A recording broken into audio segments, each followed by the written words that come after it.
So I'm an Indian student studying in Paris, and I'm studying political science, international development. So, like in the last 2 years, the evolution of power to you and more democratization of administration has really been something that has interested political scientists in seeing what is the evolution of democratization.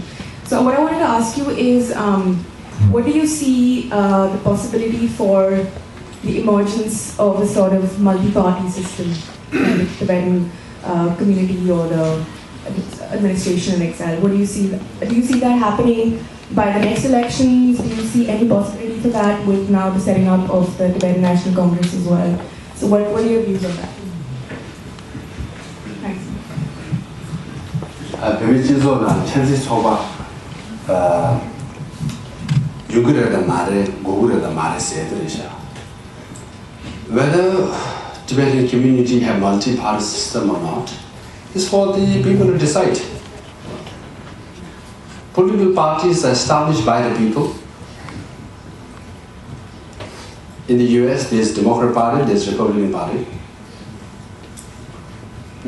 It's people's choice. Now, why there is only two major parties in the US, why they cannot have multi-party system? It's America's decision, Americans' decision. There's institutional mechanism, and in some ways, practically, process-wise, they've created system in such a way that only two parties will be there. Third parties have difficulties so far, that's why they don't have the third party. But in some states, they do. Now, whether Tibetan community have one party, two party, or three parties, it's for the people to decide. Actually, there is already one national party. It's called National Democratic Party of Tibet. And I was one of the executive members of Tibetan Youth Congress who helped launch that party.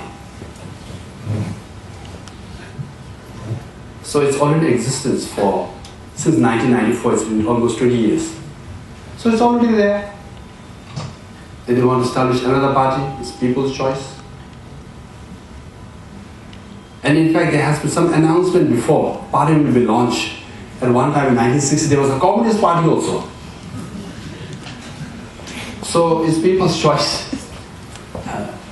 It's democracy, there's freedom of speech, there's freedom of choice. And whatever people wishes, they can choose to do so. And as far as I'm concerned, being not the founding, but one of the people who launched the National Democratic Party of Tibet, that's my stand.